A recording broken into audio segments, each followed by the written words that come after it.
কদিন আগেই পাকিস্তানের রাওয়ালপিন্ডির অনার্স বোর্ডে নাম লিখিয়েছিলেন হাসান মাহমুদ। তিনি এবার ভারত সিরিজে পেস বিভাগে নেতৃত্ব দিচ্ছেন বাংলাদেশ দলকে। এরই মধ্যে তুলে নিয়েছেন 3 উইকেট।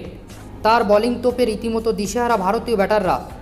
বাংলাদেশের এই তরুণ পেসারের বোলিং তোপের মুখে পড়ে এরই মধ্যে সাজঘরে ফিরতে হয়েছে রোহিত শর্মা, শুভমান গিল ও বিরাট কোহলির মতো তারকা ব্যাটারদের।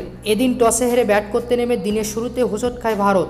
তারকা ব্যাটার রোহিত শর্মাকে সাজঘরে পথ দেখান হাসান। তাতে শুরুতে ব্যাট করতে নামা স্বাগতিক ভারত বড়সড় ধাক্কা খায়।